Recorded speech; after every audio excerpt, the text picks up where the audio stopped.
everyone, my name is M. Abdullah Aziz, NPM 244111056. Oke, saya akan menjelaskan managing grow and scale, mengolah pertumbuhan dan skalabilitas. Bagaimana organisasi berpindah dari kesuksesan kecil yang berulang menuju operasi yang berkelanjutan dan dapat berkembang tanpa kehilangan kualitas yang membuat mereka sukses. Bagaimana ini menjelaskan konsep utama dan menjadi dasar presentasi. Grow atau pertumbuhan itu meningkatkan pendapatan, jumlah pengguna atau jangkauan pasar, seringkali berlangsung secepat dan membutuhkan banyak sumber daya. Scale atau skalabilitas, kemampuan untuk menangani pertumbuhan secara efisien dengan margin, sistem, dan kualitas yang sama atau bahkan lebih. Managing atau pengelolaan itu pengambilan keputusan yang terencana dalam strategi operasional, sumber daya manusia, dan teknologi untuk menyeimbangkan kecepatan serta kestabilan. Oke, saya akan menjelaskan mengapa pertumbuhan itu penting. Jadi pertumbuhan itu menciptakan kredibilitas pasar, menarik talenta terbaik, dan mendorong reinvestasi. Namun pertumbuhan tanpa kontrol dapat menyebabkan tekanan operasional dan menyebabkan hilangnya pelanggan. Terus itu ada business value atau nilai bisnis. Jadi itu ada efisiensi skala dan meningkatkan margin keuntungan. Kekuatan negosiasi yang lebih baik dengan mitra. Peningkatan pengenalan merek dan pangsa pasar.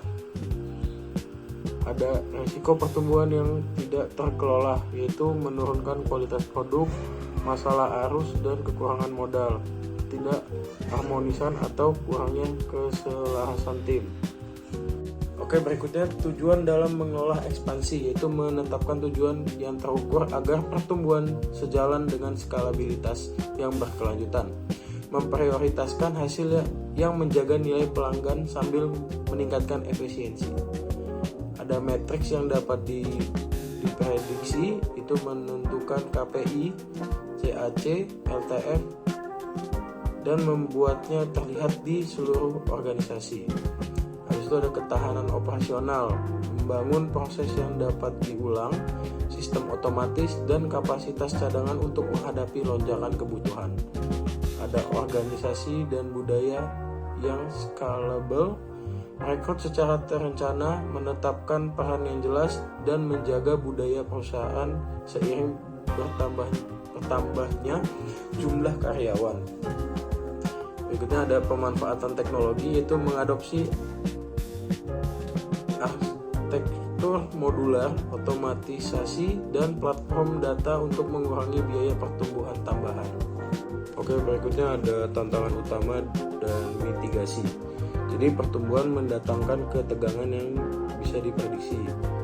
Pasangkan setiap tantangan dengan mitigasi yang pragmatis untuk melindungi pengalaman pelanggan dan runway sisa dana tunai.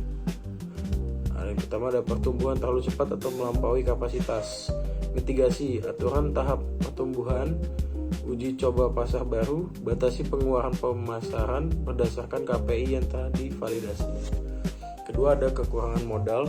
Mitigasinya buat model untuk berbagai skenario, diverifikasi pendanaan, prioritaskan saluran yang efisiensi secara tunai. Berikutnya ada kendala tim dan komunikasi.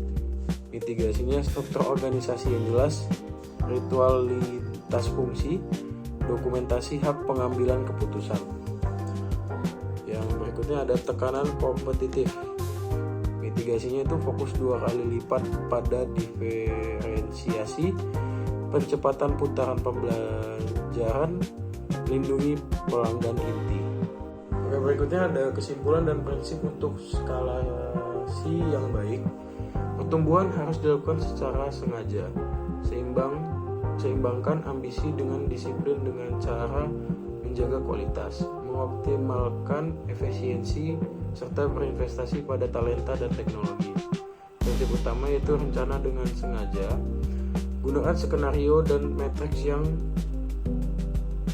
menginformasikan kecepatan langkah dan kebutuhan modal, otomatisasi dan standarisasi, turunkan biaya marginal dan kesalahan manusia dengan otomatisasi dan proses yang jelas, investasi pada talenta, rekrut untuk kemampuan beradaptasi, latihan para pemimpin, dan pertahankan ritual komunikasi. Langkah selanjutnya itu ada jalankan audit skala dasar pada triwulan ini, prioritaskan 2 proyek otomatis, selaraskan rencana perekrutan dengan pertumbuhan 12 bulan.